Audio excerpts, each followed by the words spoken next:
What the Sam Hill's going on here?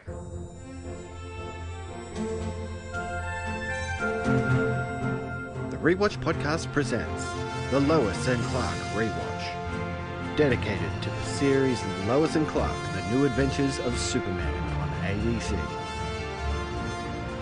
Join us each week as we investigate the origins of the Man of Steel and uncover crime in Metropolis. Send your feedback to the Rewatch Podcast at gmail.com. Join us on Facebook at facebook.com/rewatchpodcast or follow us on Twitter at rewatchpod. Oh, hey! Let's get back to it.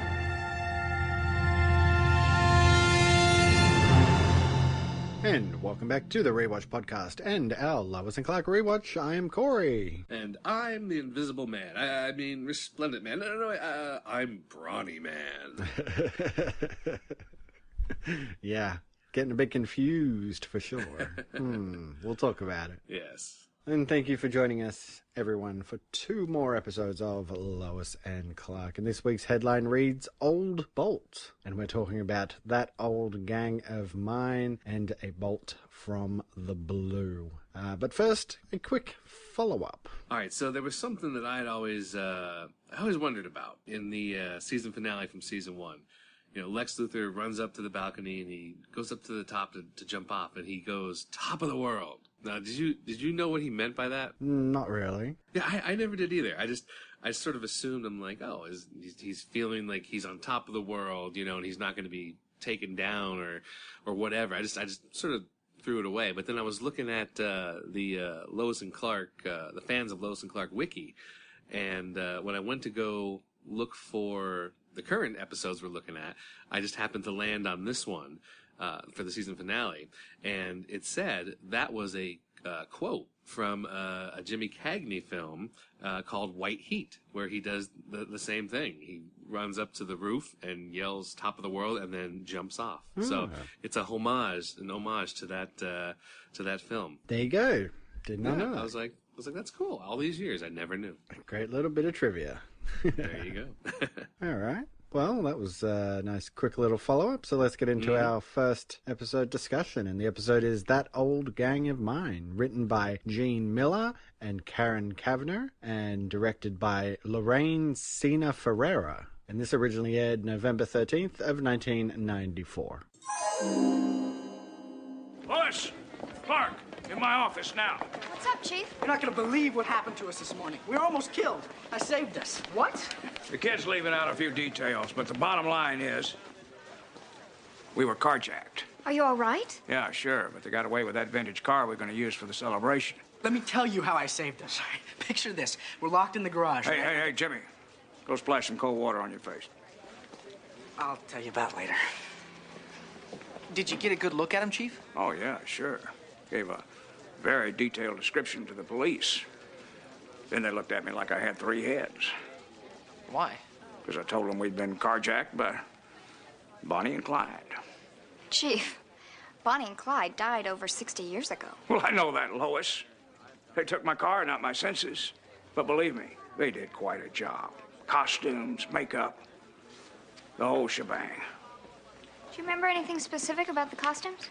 Well, you know, Lois, I'm not real big on fashion accessories, especially when there's a gun pointed at me. Yeah, it's just that there was a call that came in over the police scanner last week. A man in a brown felt fedora and alligator spats held up a gun collector. That's right. He got away with an arsenal of antique weapons. Tommy guns, Colt 45 automatics. There could be some connection. We'll see what you can dig up. That car was a piece of this paper's history. It belonged to one of our great publishers. But more importantly, it's not insured.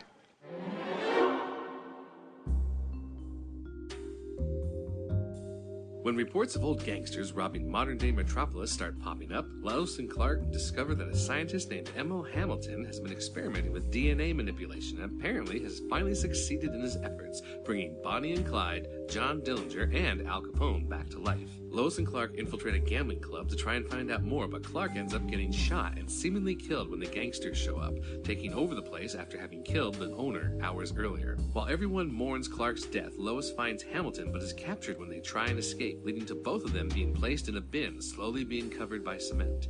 Superman shows up in the nick of time to save them, rushing off, while Clark appears, much to Lois's delight, as he explains that Superman froze his body and used Hamilton's research to fix Clark, making it as if he hadn't died at all. As they head back to the planet, the gangsters rush in and hold the whole planet staff hostage, but while Lois calls the police in the lobby, Clark rushes upstairs as Superman and captures the criminals.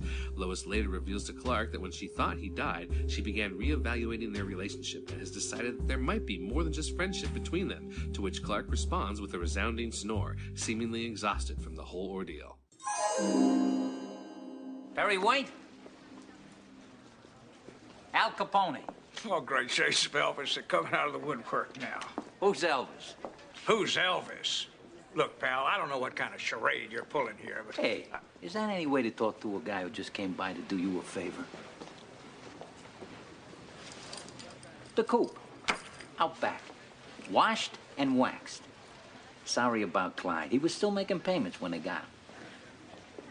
Oh, by the way, found this under the front seat. I think it belongs to you. What is this? Come on, Mr. White. You're an editor, I'm a businessman. Let's just say we both know how to run an organization. And we both know that it's the grease that keeps the presses flowing.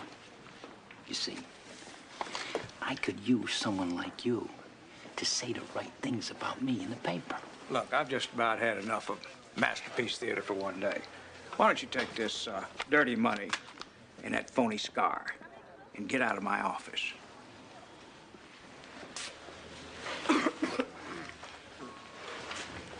Wouldn't you like to think about this for a couple of days? No, I thought about it. Curtains down. Show's over.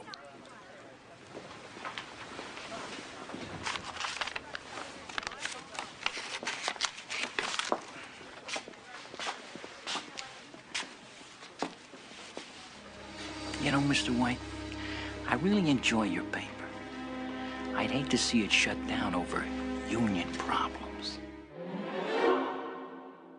All right, so a little bit here in the investigation. Yeah, so when they are in the gambling den there's a woman that holds Lois back. Not because I think she was, trying to be mean, but when Clark got shot, I think she was trying to protect her, from getting hurt herself, so she holds her back for a moment. When Lois and Hamilton are in the lab and they go to hide, they both jump in the closet. But originally, they were supposed to split up. Lois was going to go in the closet, and Hamilton was going to go under the desk. And then the criminals come in, and they, I think it was Clyde, he goes and puts his coat in the closet, and that's when he finds Lois. And then there's a whole exchange between Lois and Al Capone about how she was there just to get an interview, and she's, wants to get this exclusive for the Daily Planet, and that's why she's there. And he doesn't buy it, so it's this back and forth. And then Bonnie goes over to the desk, and she's sitting on the desk, and that's where, of course, Hamilton is hiding underneath. And she goes ahead and puts some perfume on the back of her knee. And of course he's allergic, as we set up earlier in the episode, and he starts sneezing, and then they find him, and that's when they decide to take them both and put him in the bin and kill him. So it seems a little convoluted, really, doesn't it? It's definitely more convoluted. And I know that women do that. They do put perfume on the back of their legs. I don't know why. Maybe someone out there can explain to us why they put the perfume on the back of their legs. I mean, to attract more leg men, I guess. I guess. I mean, we don't, on a first date, you don't usually spend much time down by their legs, I don't know. Yeah, I don't know what kind of dates you've been on. Exactly. Try my best to get down near their legs. Exactly. So I don't know. So that there's a little more convoluted, like you said. And then when Superman this isn't really a deleted thing, but it was improvised by Dean Cain. When he throws Dillinger off and he's whistling, he's actually whistling the Lois and Clark theme. Mm-hmm. I didn't pick that up, but iReactions had noted that. He only does like the first few notes or something, and I was like, okay. Oh, he's almost whistling the theme. Okay, yeah. See, I didn't pick up on it. I didn't even notice. And you think I would, being a musician, but oh well. And so the ending was also different when, instead of ending the way they did, all of them, so Lois, Clark, Jimmy, and Perry, they all go ahead and ride downstairs from the newsroom in the elevator together. So they're in the elevator and they're having a conversation, about what happened. And Perry gives a whole speech about, oh, we're glad you're back, Clark, and don't ever make us scared like that again. And when they get down to the bottom is when the detective shows up and says, oh, Hamilton is fine, and he burned down his lab and blah, blah, blah, more exposition. And, that's the end of the episode right there. So it's slightly extended with some more lines, but I think the way it worked in the episode is fine. Yeah, there's no need to cut to a whole different shot inside the elevator when you could just do it when they come out of the elevator. Exactly.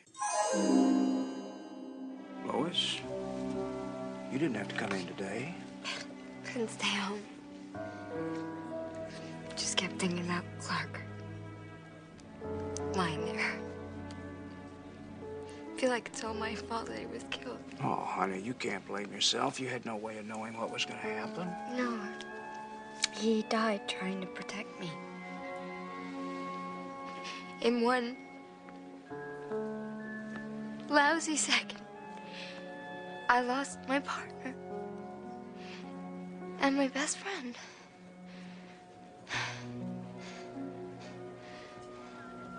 He died without ever knowing. I never told him. Miss Lane, I'm sorry to bother you. I'm Detective Wolf Homicide. I need to get your signature on the statement that you gave last night. You guys got any leads on these animals? Not yet, but we will. All right, so getting into our main story discussion, and the lead here, reincarnated ruffians return, or should I say, reincarnated ruffians return. I like it. I like it. The gangster boss. This is your episode. Yeah, this episode. I just want to say this from the get-go, right? Right. This episode should be terrible. This episode is like way better than it has any right to be. I'm just throwing that out there. We have clones of old gangsters running around Metropolis. Yes. And it kicks off with Perry and Jimmy. There's this car, there's some event going on at the Daily Planet, and this car used to belong to like one of the old publishers or something like that, like someone who worked there. Yeah, something like that. And it turns out that this car was actually once upon a time Clyde's car. Yes. What's his full name? Actually, I don't know. Clyde, I know Bonnie and Clyde. Yeah, but it used to be his car. And Bonnie and Clyde actually show up and they want to steal it. Well, it's his, so it's not really stealing. It's like, hey, that's my car. Can I have it back? Taking my car back. Now, this blew my mind because I'm watching the episode and I'm like, it's Lucy Lawless, right? This is like pre-Xena Warrior Princess. Right. This is not Lucy Lawless. What the hell? Who the hell is Amy Hathaway? Yeah, I know. When I watched it, I didn't even think about it, But then after I saw your notes, and I was like, oh, Lucy Lawless, and I was like, yeah, I guess I could see that because I was remembering it in my head, and I was like, I didn't know she was in there. And I was like, actually, wait, let me check that. So I went to IMDb, and it turned out to be Amy Hathaway. Mind blowing. They could be like twins or something. Yes. This is so weird. Separated at birth. Yeah, so we get into this whole thing. They're not sure what's going on with this Bonnie and Clyde thing. Apparently there was something in the news as well about a John Dillinger sighting at some point. Right. And then there's this big bank robbery with Bonnie and Clyde and John Dillinger. And Superman sort of comes in to save the day, but he has to kind of like stick around and help people so we can't go after them. Now, the thing about this that got me, I was watching it and I didn't think about this part. Okay, but iReactions had noted this, and we had a little bit of an email back and forth about it. Clark picks up a matchbook from the bank and takes it with him. I'm like, that's evidence. why are you taking evidence from the crime scene? And our reaction is like, he's like, yeah. And what about the fact that they just walked onto a crime scene without anybody saying anything? You know, like there's no cops around saying, hey, you can't do that. It's just, I was like, what the heck? You know, like. Yeah, they're not the police. We've been talking Exactly. about this all season, and now it's like know. the writers have just given up. They're just like, no, they're just there. Exactly. They are basically the police now. You're not supposed to think about it. Exactly. We think too hard. We're being too critical in this day and age. You know, it was a different time. But, you know, another thing I love about this, Jimmy's the one who gets the lead on this Professor Emil Hamilton. Yes, we're starting to get a bit of the old Jimmy here, a little bit. Just a little bit, but, you know, he's kind of got that nose for news thing starting to get going, and that's a good thing. That is a good thing. And he found out that this Dr. Hamilton had taken a bunch of DNA samples from the bodies of these old gangsters, and it turns out that he has cloned them. And so he's created Bonnie and Clyde and John Dillinger and Al Capone. And this is where it all goes wrong for him, because Al Capone, of course, just wants to take control. Exactly. Now, are you familiar with the actor playing Al Capone, William Devane? I'm not, but I guess he's pretty popular because when I was looking up the IMDb for Amy Hathaway, you know, for that episode, he was there, and I quickly saw some of his credits. So he's a pretty big guy. Yeah, he's the kind of actor who just like commands presence, right? Right. Who commands attention. I know him best from 24, which he was in a bunch of seasons of 24 as the he was the Secretary of Defense. Yes, I never got into 24. Ah, man, great show. But he was so good in that show. So yeah, I kind of like seeing him show up and stuff. This characterization of Capone, you know, it's not like it's like dead on or anything like that. It's still it's got a bit of cheese. Oh yeah, definitely. You know, But it definitely doesn't look like Capone. I know that. And the way he says, "I'm Al Capone." Yeah. Well, you know, because that struck me as odd too. I'm like, Capone? I've never heard anyone ever say Capone, but I looked it up, and I guess technically if you were like, you know, speaking with, you know, true Italian, that would be how you pronounce that name. Yeah, and it's just weird that he's the only one who ever says it too. Yeah, I know. Everyone else is like Capone, but yeah, I looked up several times trying to find the pronunciation of how to say it, and it was every time it said Capone. I was like, really? That's just weird. It's like that Lucy Lawless thing with me, just Yeah, just weird. Yeah, just like that. But yeah, I thought it was good, like when he comes into the Daily Planet and he's trying to bribe Perry, and Yes. Perry's just not going for it. I don't know, it's so weird, you know, the way he's talking. He's just like, you know, you take this money, you write nice things about me in your paper, as if like that's gonna make any difference in the early 90s or something like. I'd hate to see your paper shut down over union problems. Like, shut up, like. Exactly. There's Yeah. nothing you can do. It's a whole different era, man. You know. I liked it. I thought it was funny. Oh yeah, no, it was a good scene. Definitely a good scene. Yeah. And I liked Perry standing up to him. You know, like of course he didn't know. You know, it was the real Capone. He thought it was some, you know, crackpot. But still, it was nice. He's like, I'm not doing that. But they get a beat on this underground gambling nightclub, and they kind of tie in the mobster theme here because they've got this like source or quote unquote snitch called Bobby Big Mouth, who he will talk for just like a good meal. Right. It's like, whatever. And it was a pretty funny scene. I didn't mind it. You know, Lois is hungry as well, and she grabs at that pickle like there's no tomorrow. And he tells them about this guy, Georgie Hairdo, who runs this club. It was good too when they get to the club and they're looking around and she sees this guy with this like coif. And she's like, you're Georgie Hairdo, right? And he's like, do I look like a massive bald dude to you? Yeah, that was good. That was good. But I don't know, because it's like, in this day and age, do they have gangsters like that? Because like he seemed like an old-time gangster as well. his whole like with the coif and his whole style of speech. I don't know. It seemed like he was kind of like back in time a little bit himself. Yeah, but I'm going with it. I think it's like I said. It's kind of a bit weird to have this like cloning storyline and stuff with these old gangsters, but to sort of tie it in with like all these people, Bobby Big Mouth, Georgie Hairdo, underground gambling clubs and stuff. Yeah, I don't know. I think they do it quite well. It all fits together nicely for me. Oh yeah, no, I was just like thinking he just seems out of place in the 90s. Like I can't imagine a person like that just actually existing today, like being not a gangster, but like being part of a crime ring or whatever like that. And it just seems so like stereotypical to me. Yeah, no, I can agree with that. Now, they're there and they find out that Georgie Hairdo is actually dead. He's been killed. And the club has been taken over by the gangsters. And they just gunned down Clark in front of everybody. This was so cool. This idea that he had no choice but to pretend he was dead, right? Yeah, this is a good scene. This is like, oh, now what? You just died. People saw you die.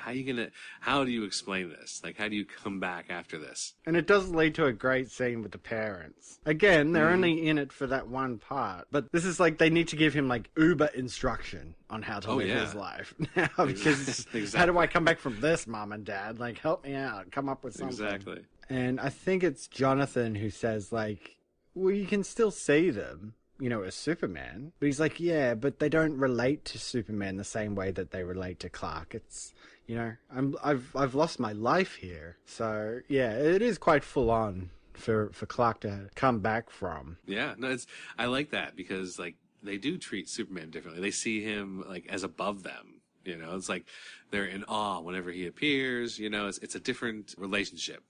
So I can understand why he's so upset, because now what? Exactly. It's that whole thing about like, I can't have those nice conversations with Lois. I can't have beers with Perry and Jimmy after work. And exactly. Like, I knew that he would come back somehow. The explanation, I'll let it go.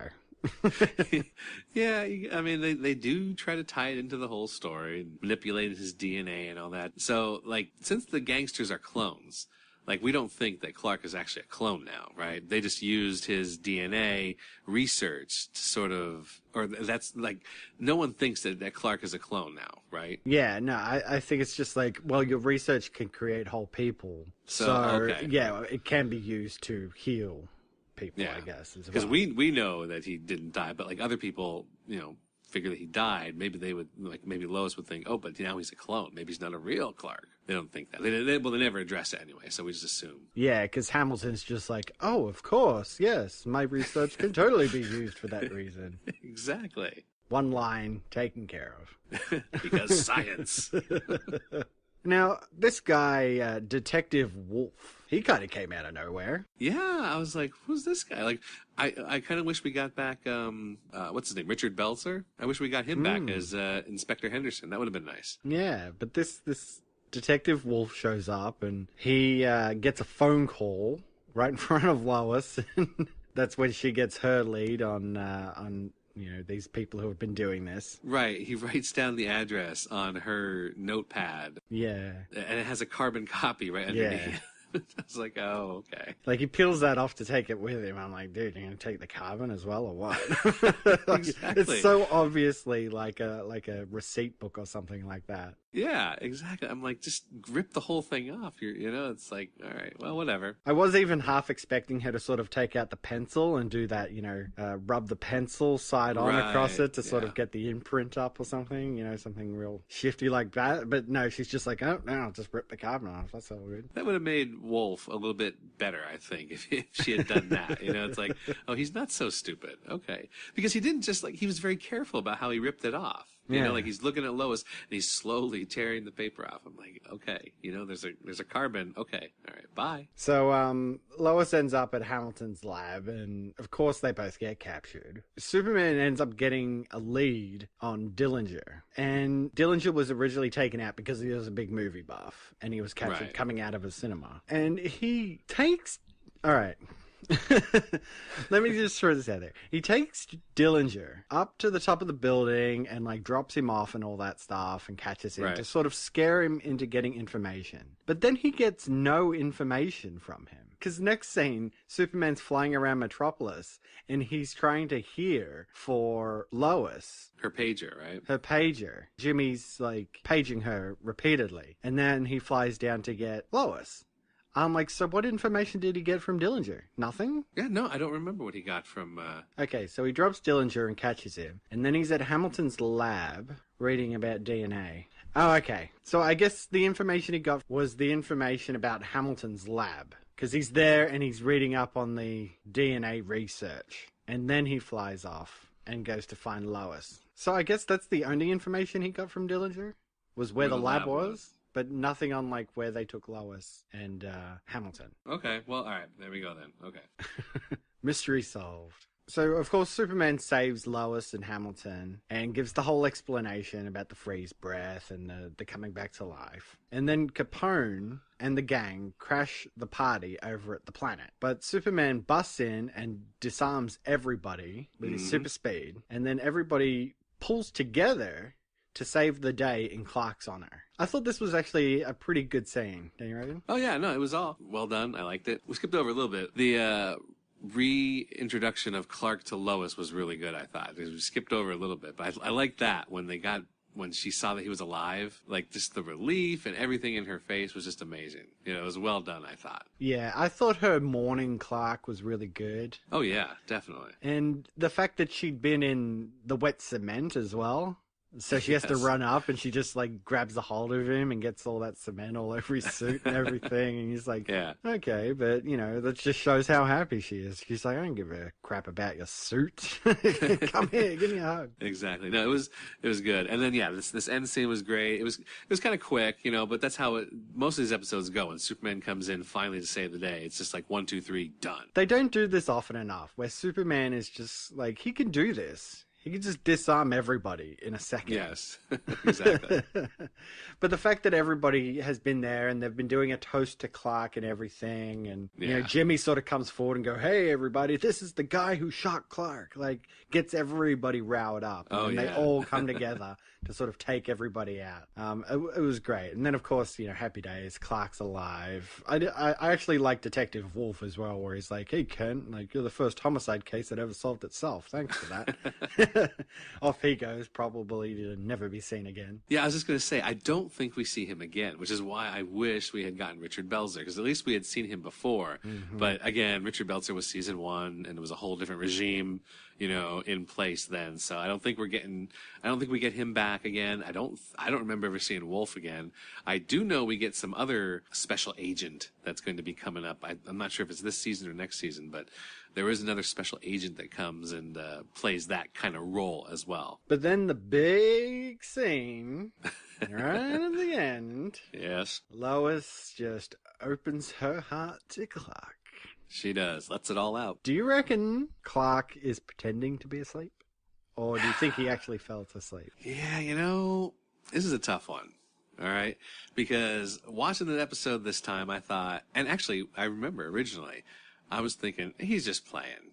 You know, he's just pretending to be asleep, and because he knows that they're just, he doesn't want to, like, move things too quickly, I guess, is what I'm thinking. Yeah. You know, we also have, in the previous episodes, we have the whole Mason thing as well. Mm-hmm. You know? So I think, I mean, there's no mention of her in this episode at all, of course. You know, she's not present. But still, I thought, oh yeah, he's just faking, you know, whatever. But then, like, now watching it again with a more critical eye and realizing in this incarnation of Superman, he actually sleeps. You know, he actually does need sleep. Whereas I'm not sure, like in the comics, I know I've seen him sleep in the comics. I'm not sure if he has to sleep in the comics. But in these episodes, he does, like, he gets tired. He yawns. He seems to be restless in bed many times.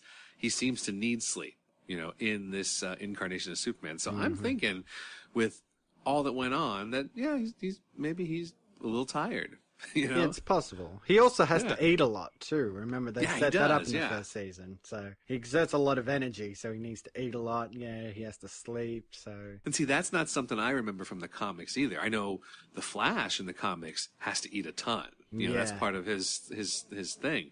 But in like the comics, I don't remember ever seeing especially that Clark needs to eat a lot. I'd like to think that if he was faking it, that they would, you know, pan to a close-up of Clark's face where he gives like a cheesy smile or something like, I heard you, but here I am still pretending to be asleep. Right. And see, if they did that, I think fans would be even a little more angrier at that, because we know that Clark likes Lois, and if she starts coming around to the fact that she actually does like him, I think Clark would be, okay, well then let's do this, you know, because he does like her, you know, he's sort of like torn, you know, in the previous episode, like, well, this is how I want Lois to like me, the way Mason likes me, you know? Yeah. So I gotta say, he is probably definitely really sleeping there. Yeah, I agree. Yeah. And of course they wouldn't be able to play out the Mason thing, which it looks like they probably, well, hopefully we'll get back to at some point. I know, yeah. She doesn't appear in this one or the next episode, so. Right. No, we're definitely getting back to it. I remember that much. All right, so some bylines here. Now, who doesn't insure a super rare collectible car? Yeah, it's a big plot hole. I mean, it's a funny line. It's not insured. I get it. It's funny. It's stolen. But yeah, it's super rare, expensive, collectible. Used to belong to Clyde from Bonnie and Clyde. That thing would totally be insured. It would be, yes. Okay, so what about the French party planner guy? He was pretty funny with Capone when Capone comes in. You know, he's like, no, smoke in. It was pretty funny there. Do you know what this filthy thing will do to my hydrangeas?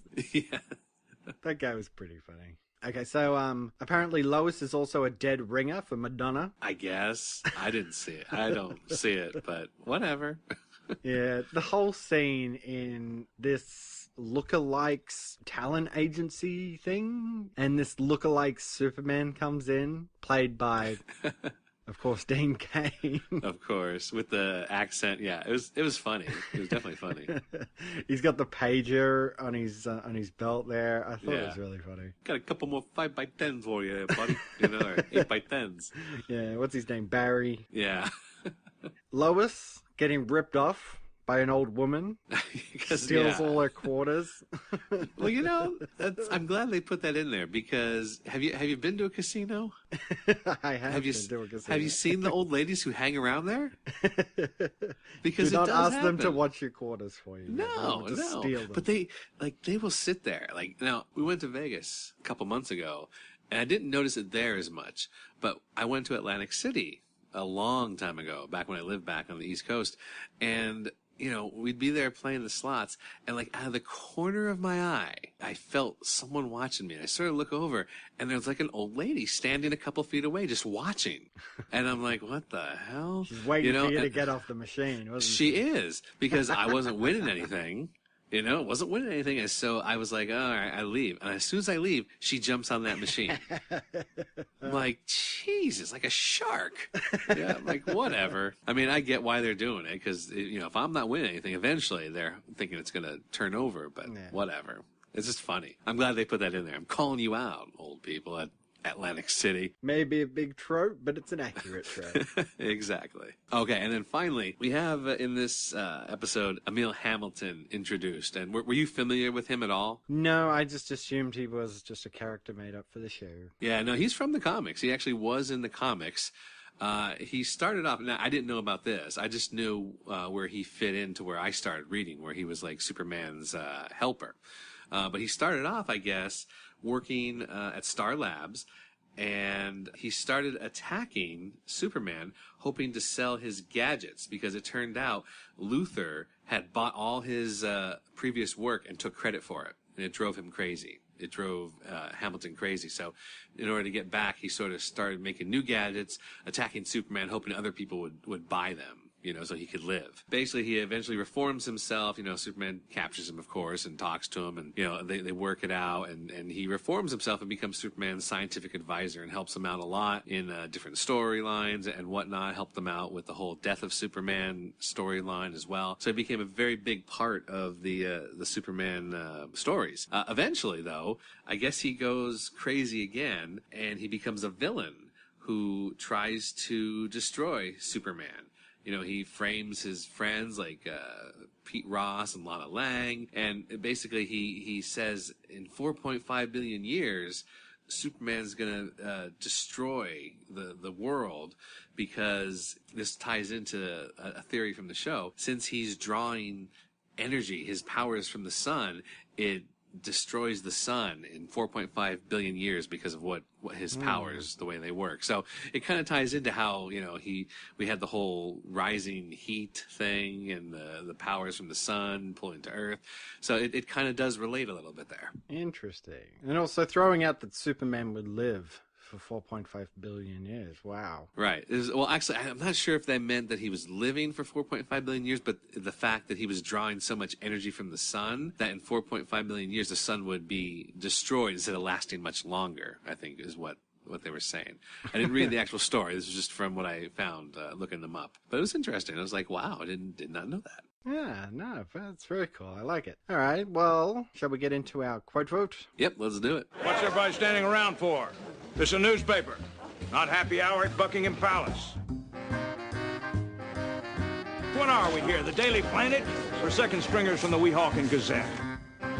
Am I making myself perfectly clear? Okay, so we had a whole bunch of votes this week, and every single one of them voted for this. And there were words like, hey, this quote's a classic. You have to go with this one. So it's a bit short, but it's a good one. I like it. So Let's do it. Cue the music. Sean Connery runs up to a gangster. Where have you been? Oh, I've been hanging around. Well, Perry was right. We need to talk to Superman. And the only way I can get his attention is to fall out of a window, which I'd rather not do right now, or tell you. So, here I am.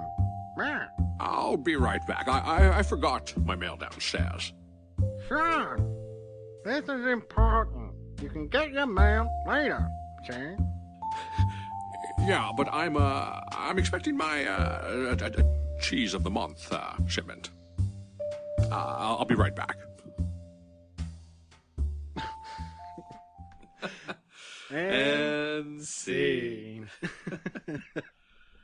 That was good. I like the gangster. It's good to be in the theme here. Exactly. I was gonna go Bobcat Goldthwait this week, but the gangster couldn't pass him up for this. Yeah. No, this fits. All right. So let's get into our second episode discussion, and the episode is A Bolt from the Blue, written by Kathy McCormick and directed by Philip Sgrigzia. Sorry again, Philip. I'm positive that's not how your last name is pronounced. I wonder, we'll have to see. Maybe there's a pronunciation guide online or something for his last name. There's got to be. Look it up one of these days. Yes. And this originally aired November 20th of 1994. Oh, thank you, Superman. Thank you. Oh. Excuse me, Mr. Boy Scout? Is there not work enough for both of us? Do I horn in on your action? Can we go someplace and talk? If you want to provide your services for free, that's entirely up to you. But I personally, I have bills that I have to pay. Can we go somewhere and have a private conversation? I'm not greedy. My rates are real reasonable. I'm not an ogre. I'll provide a little pro bono work. How about I pay you to come with me and have a little talk? Now, that brings up another point that I have really been wondering about. Where do you carry things like money in that outfit? I tried sewing a little pocket under here, but it's so much trouble. I have to fumble for the zipper. I have to zip it open. I have to zip it closed. I thought about Velcro, but I'm afraid it would pucker the fabric. It would just absolutely ruin the lines. What do you do? If you don't come with me, I'm going to follow you everywhere that you go from now until the day that one of us dies. And I'm going to save everybody before you do. Well, you don't have to get nasty about it. My goodness gracious, all you had to do was ask. How rude.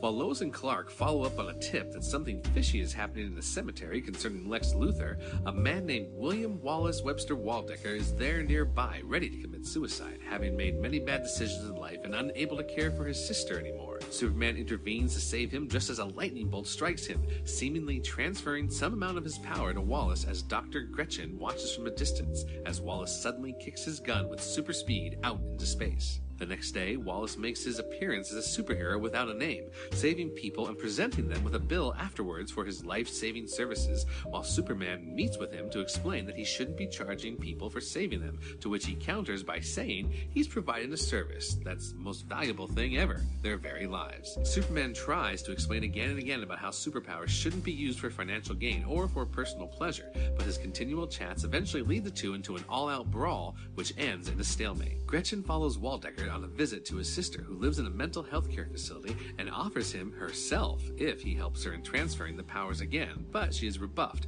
causing her to later take his sister captive as leverage, and capturing Lois as well, who saw the kidnapping take place. Using the two, she blackmails Waldecker into going along with trying to transfer the powers, succeeding first with a mouse, and then into herself as Superman shows up. A battle ensues in which the machines powering the glass-encased regenerating Lex Luthor are damaged, and he ends up flatlining, giving Superman the distraction he needs to get both Gretchen and Waldecker on the power panels and reverse the power transfer process. While Gretchen sneaks away, she returns later in disguise as a coroner and once again takes possession of Lex's corpse. Hi, Lois. I see you have company. I should have called. No. Come in. Please do. I want you to meet, the man with the superpowers and no name. This is Clark Kent, my colleague. And friend. And friend. How good a friend? Good friend. Very good friend. Very good friend. But nothing romantic or anything like that. Well, you keep on looking. One of these days you're gonna find somebody. You're a handsome boy.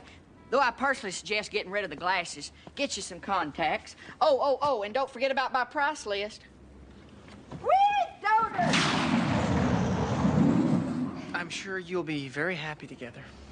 Bite your tongue. I was just trying to get an interview. Really? Yes, really. All right, so just a few things for this episode in the investigation as well. Yeah, there was some minor, again, these come from iReactions, taking a look at the script, comparing it to the aired version.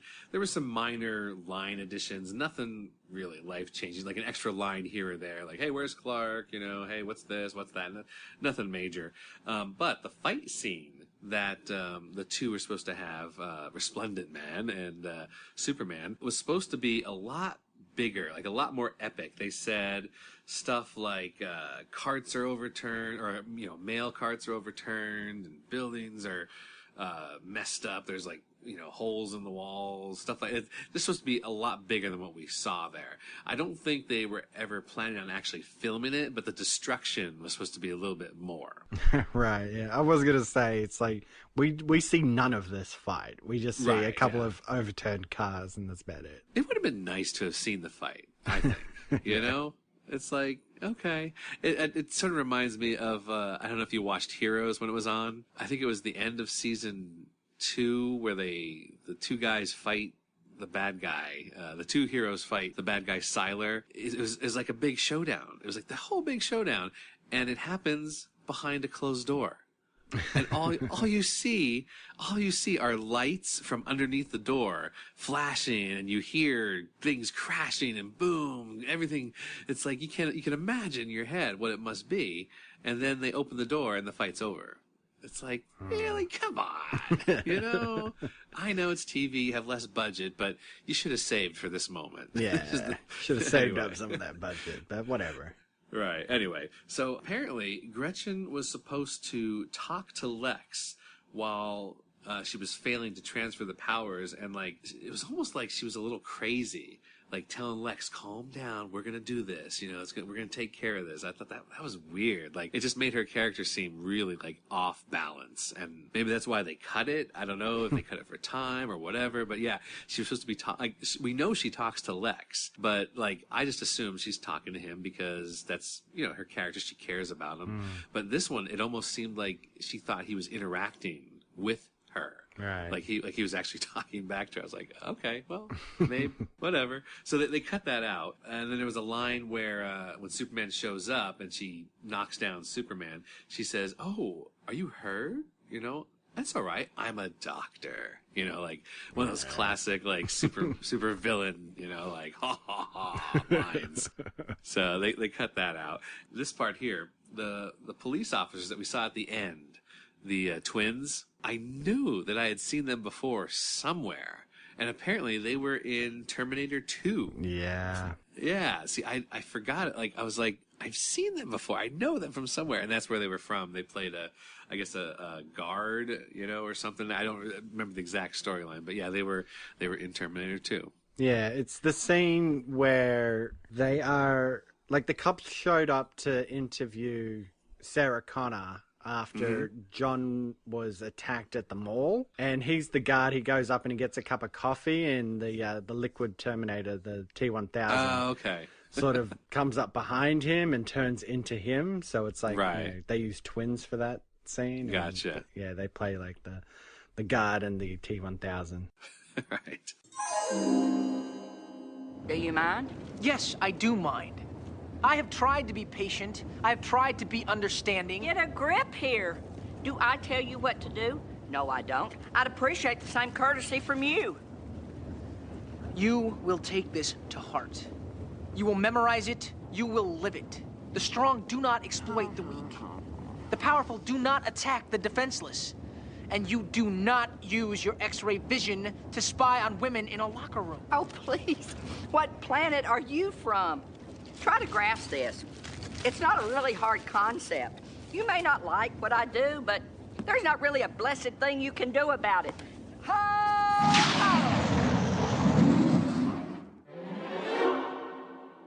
All right, so getting into our main story, and the lead here, you too can have superpowers for the low cost of one lightning bolt.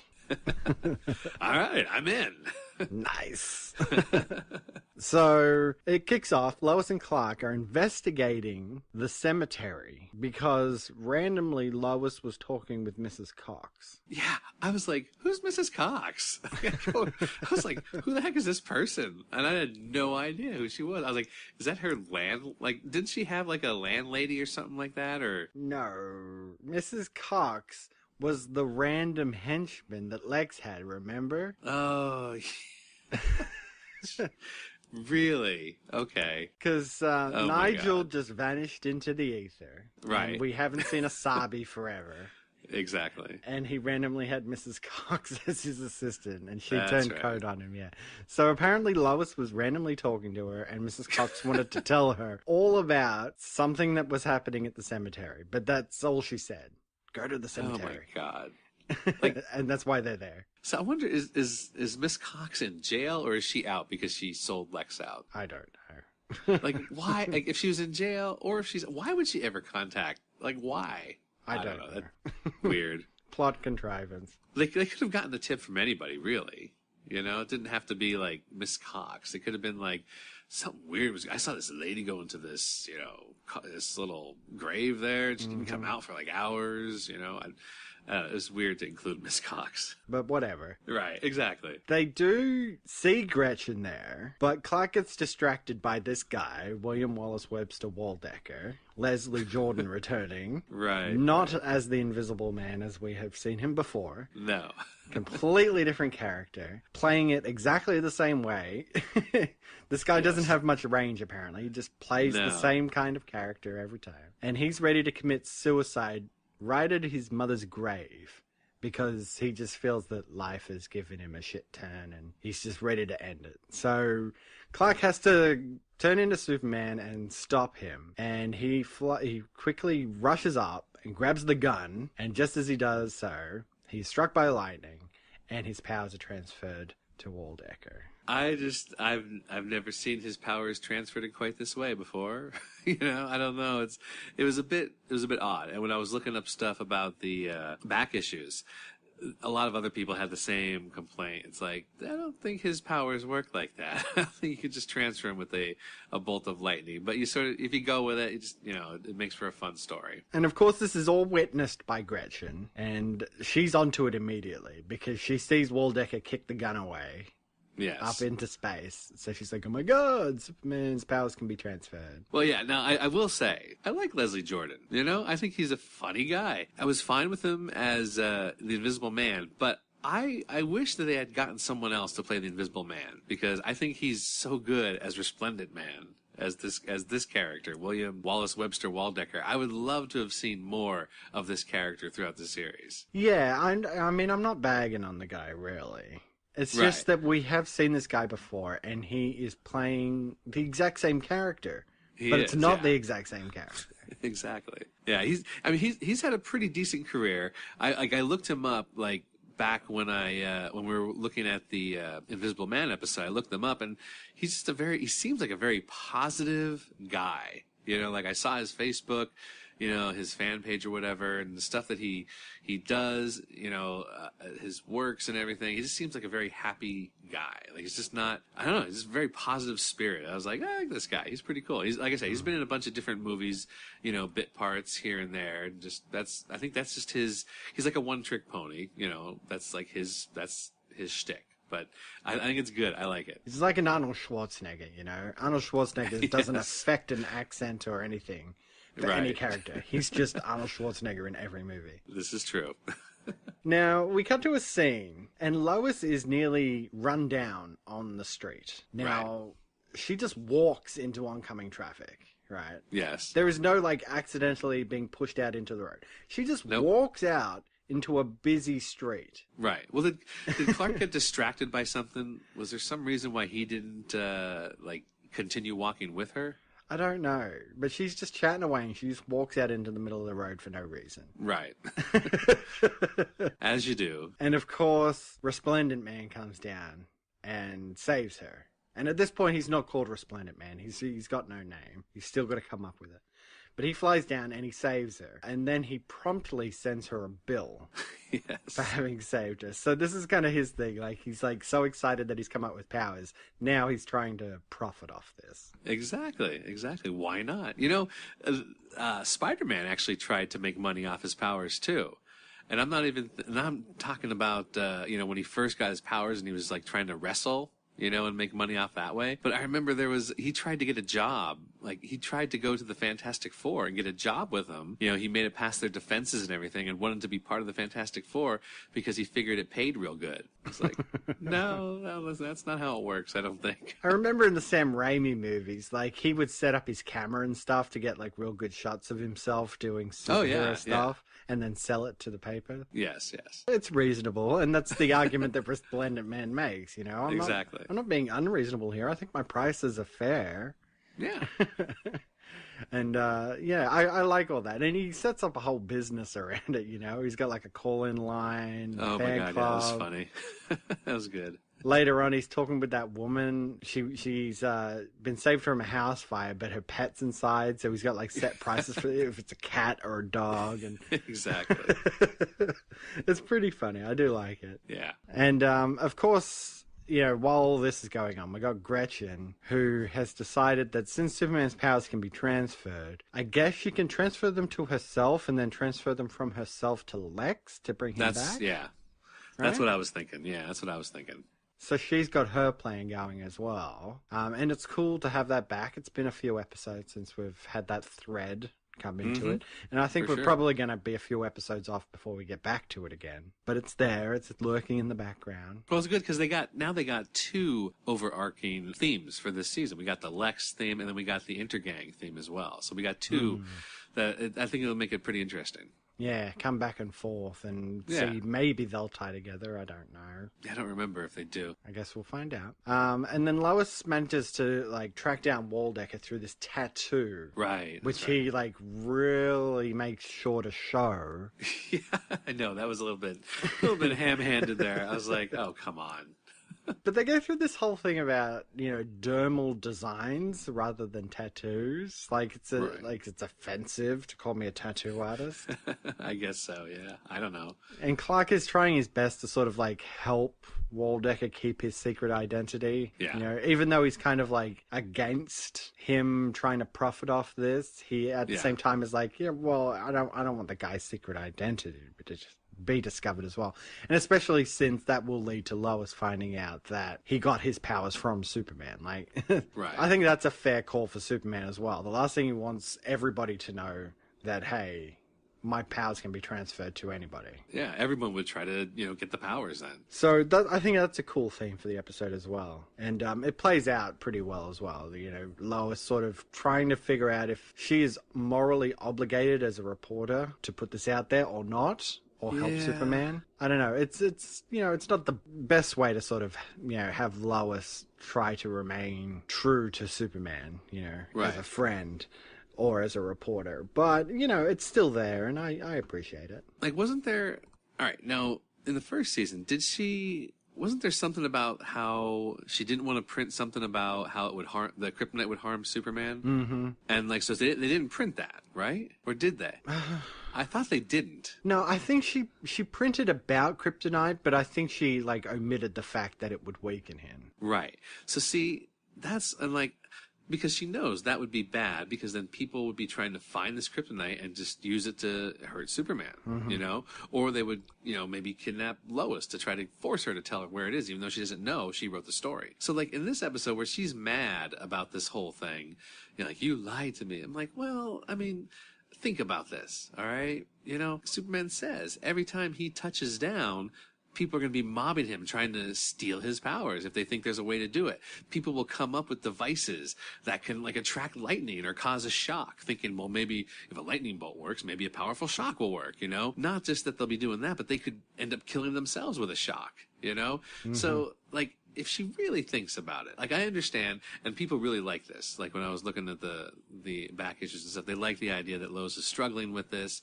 They like the idea that, she's a reporter and she feels it's her duty to report this news. But you know what? You got to filter it a little bit, because how it's going to affect his life, and how it's going to affect everybody in the world who are suddenly going to be trying to get the powers. Yeah. So I was kind of why are you really mad at him?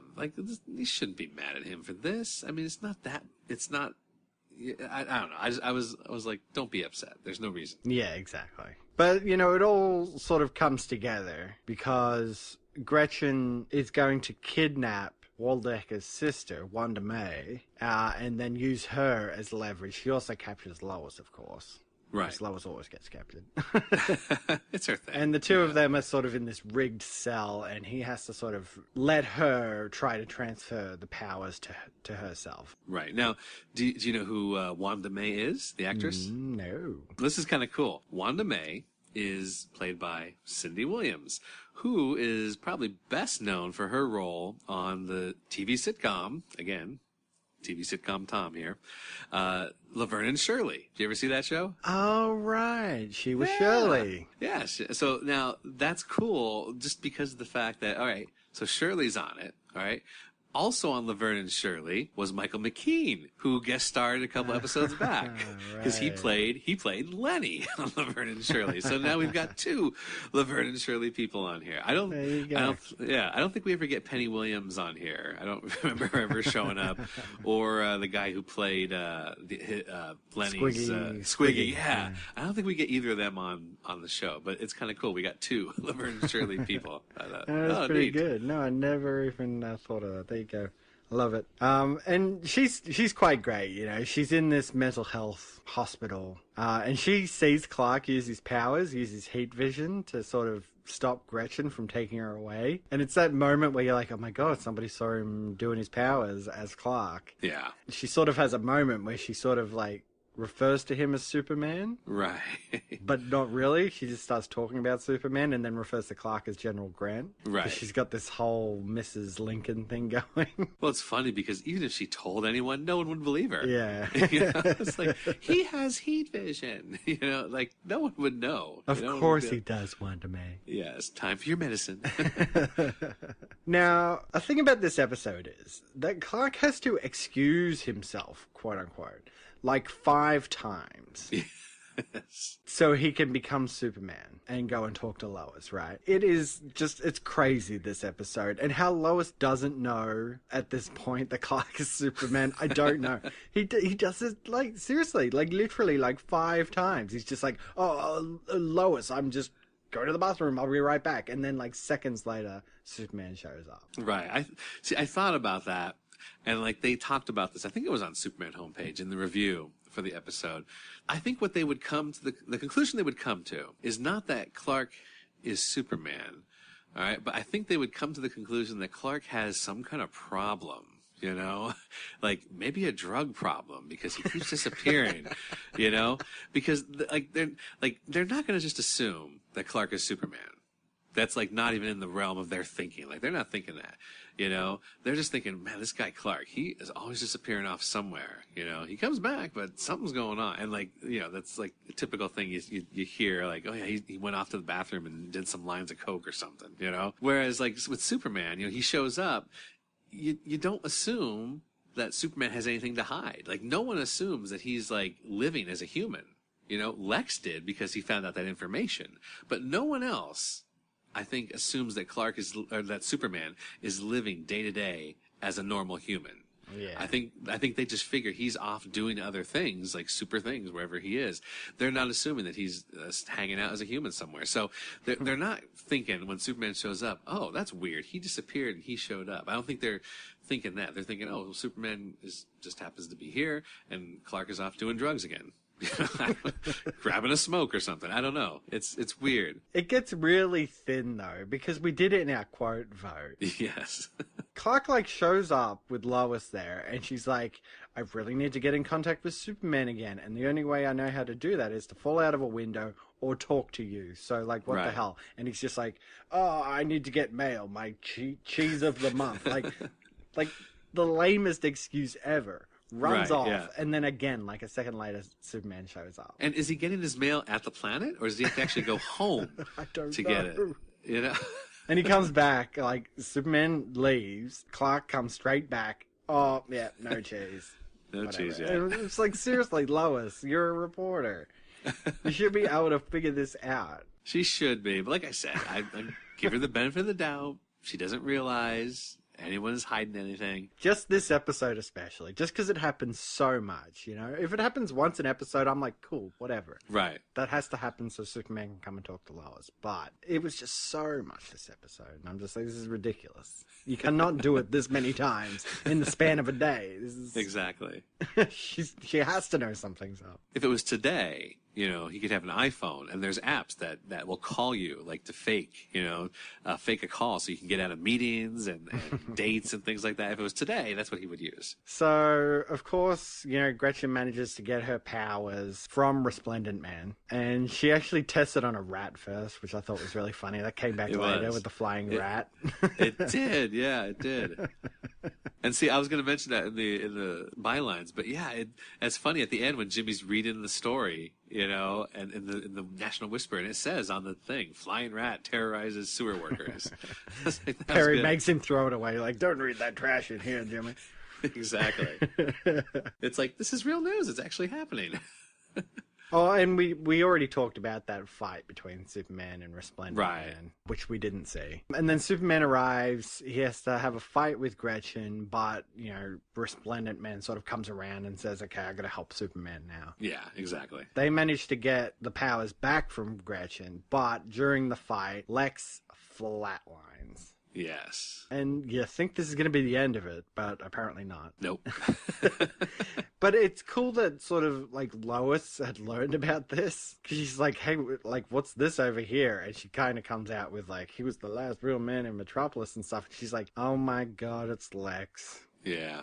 It was a good reveal. Good reveal. When they take the powers back from Gretchen, though, they have to quote unquote reverse the polarity.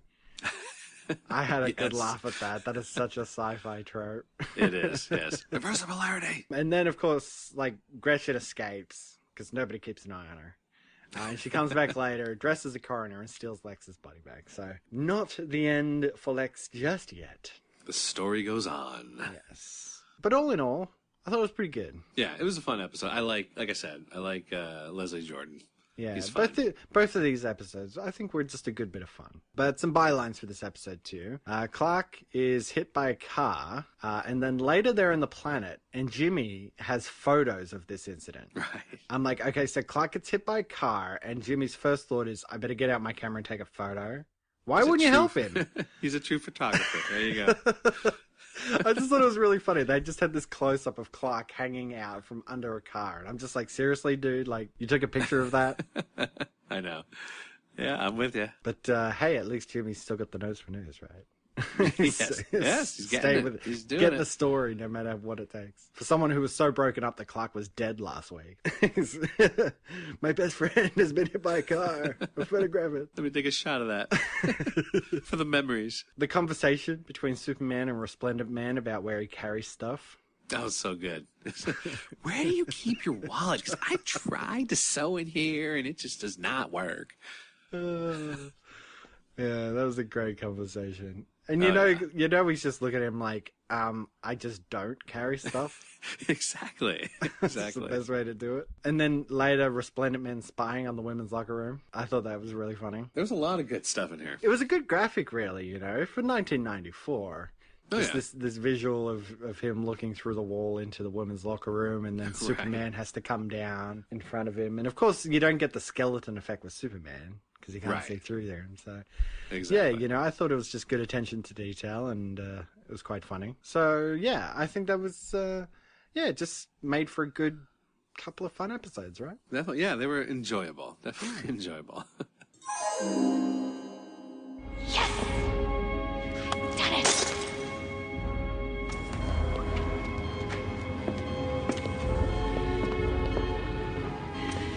Nothing can stop us now, my darling. What is that? Ha! If you only knew, you wretched little nobody. You didn't deserve him. What are you talking about? You did this to him. You and that overgrown baby, Superman. You married him and destroyed him all on the same day. Lex? Yes. This is Lex Luthor, the last real man in Metropolis. All right, well, let's get into the back issues. All right, so looking up some stuff for these episodes, we had a couple people that were saying this was a great episode. It had its highest ratings yet, apparently. Someone had posted the ratings. And then someone named Jay Fong replied saying, this is amazing, since the story, in my opinion, wasn't even that good. So, all right, good. People really liked the episode. Which I agree. You know, I thought it was decent. It wasn't bad at all, but yeah, it's not the best episode ever. But it's funny. It's like what I said about it. I'm just like, that gangster one was like way better than it had any right to be. So right, exactly. And it had the highest ratings yet, which is like, that's just odd. That's so odd. We talked about how we felt Clark was really falling asleep. Most people also felt that way as well. Now, there was one thing about the Gang of Mine episode. They said, were they celebrating the 60th anniversary of the planet? Is that what they said in there? I don't quite know why they were having a celebration. I thought it had something to do with honoring an old editor or something. Oh, maybe and that's why what the it car was. was Okay. there. I don't know. All right, because someone had said, how come they're honoring the 60th anniversary when Perry said, a couple episodes ago, it's been like over 100 years that the Daily Planet's been in existence. So maybe that's what. Okay, so that makes more sense. So, all right. Also, they were saying, the plot was a bit dopey, and the science of the clones was so bad, but it worked because of the sincerity of the actors, especially the gangsters. You know, like they were committed. They're committed to their part. So they really did a decent job. They made it more believable, I guess. I'm kind of glad that you and I are having the same reaction to this. Oh yeah, definitely. Some people though, they did not like the fact that Clark fell asleep at the end because they said, you know, it's a cop-out. They had this whole romantic thing going on together, the two of them, in the first season. For some reason, it was quelched. People were blaming Deborah Joy Levine for the lack of romance in this season. As we know, that's really not the case. But they said there's no love triangle now. There's no romantic flirting like there was in the first season. So, like, the fact that he fell asleep, it's like, come on, let's let him be awake. Let's get this going again. That was the fun part of the episode of the series, and we've said that before too. That it's nice to see their relationship. That people were kind of like on with us about that. Lois didn't notice that Clark wasn't bleeding when he got shot, and they thought, why wouldn't she notice that? And then other people were like, well, you know, she was distraught. You know, she was freaking out because she just saw him get shot. She wasn't really thinking, you know, and then they took the body away really quickly. Yeah. So she didn't really have time to inspect the body. Also for the bolt from the blue, they noticed that Lois was looking at Clark's ruined suit on the back. A bit odd. Like they thought, you know what, maybe this is the first sign of Lois thinking there's something up with him. You know, because his back of the suit was all torn up. It was a pretty funny reveal, though, because they didn't show it. And it's just Perry going like, I don't think you'll find a tailor who can fix a tear like this. Exactly. And then when he walks out, it's just shredded. And I'm just like, it's actually kind of funny. I like that. Yeah, no, it was good. It was very good. So they thought, well, maybe this is the first time Lois is really thinking, is there something going on? Because other people are saying the same thing you were saying. Like, how could she not know at this point?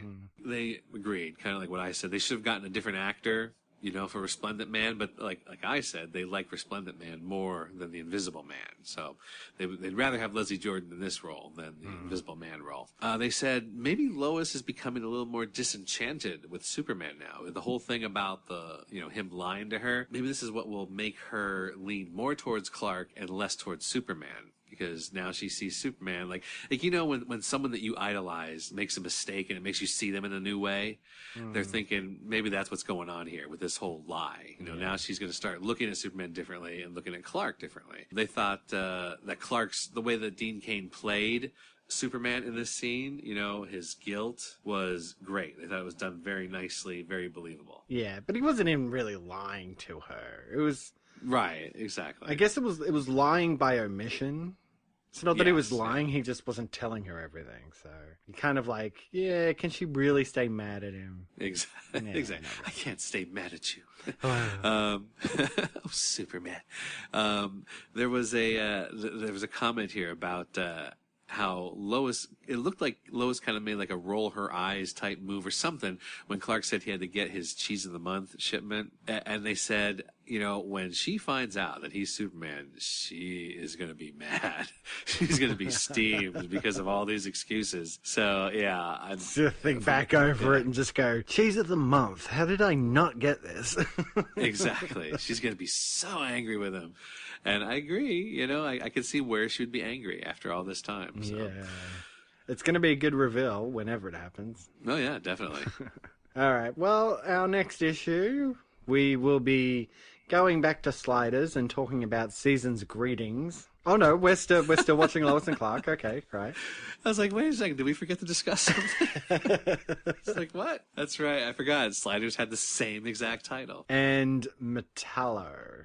Season's Greetings, I'm assuming some sort of Christmas episode. It is, and I don't know, you don't remember anything else about it? I have a feeling it has something to do with time travel. Nope.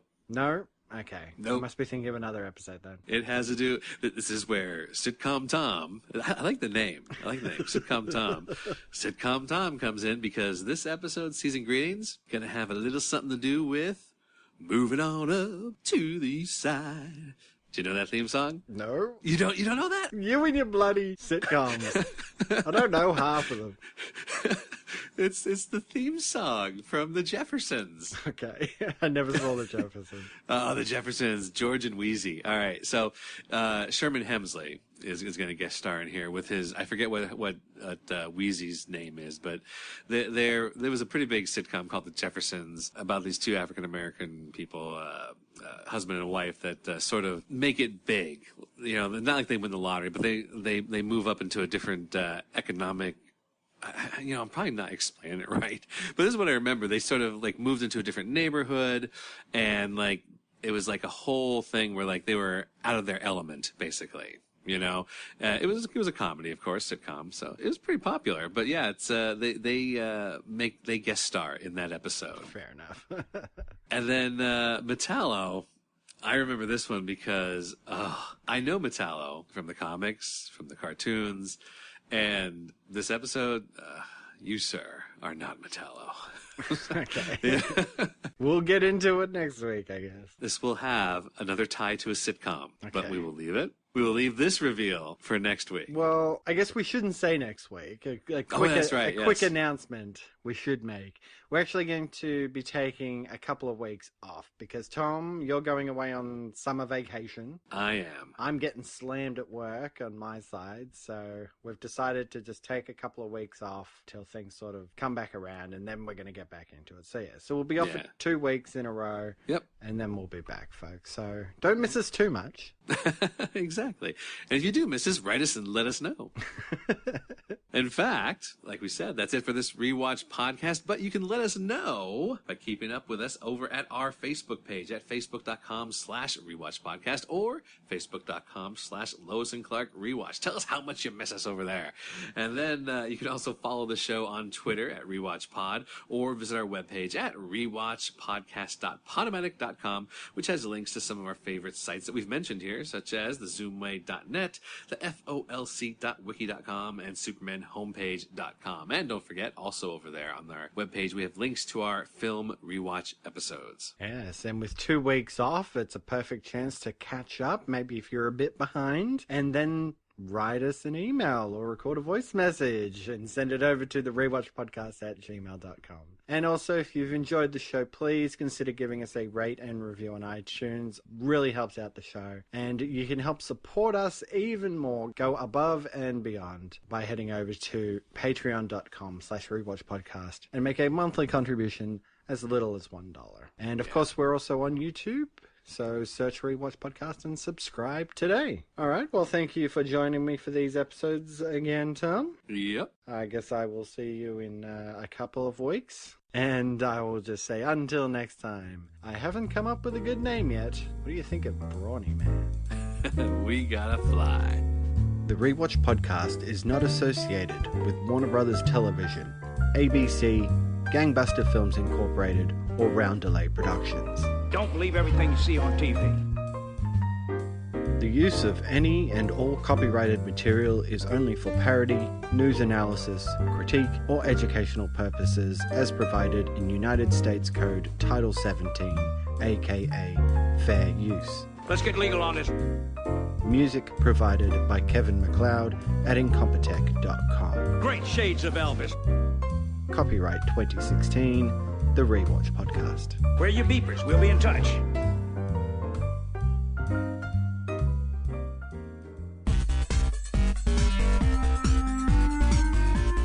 Hi, Rewatch Podcast listeners. I'm Corey. I'm Tom. And I'm Nathan. First off, let me say that we have all had a blast doing the Rewatch Podcast. Every week, we put out another episode for free for you. And although we enjoy these discussions with each other, we truly do this for you guys out there in podcast land. That's right, Corey. But we are here today to tell you about Patreon. Every week, there are costs involved in podcasting about film and television, including hosting and bandwidth charges, our own personal internet usage, and film or show rentals and purchases. So, we're asking you to become a Patreon supporter. If you can afford as little as $1 to throw our way per month, it would really help us keep the lights on. And if you want to send $100 our way every month, we wouldn't turn that down either. But it's your choice, and we appreciate the support you bring. As always, we strive to bring you the best quality shows we can create, and we hope that you enjoy them. So head on over to patreon.com/rewatchpodcast to become one of our patrons and show your support for the Rewatch Podcast. And if we get enough patrons, we may even be able to produce exclusive content just for the supporters in the form of simply getting episodes before the main feed release, or even bonus film discussion episodes as a thank you for your support. The website again is patreon.com/rewatchpodcast. Thanks, everyone.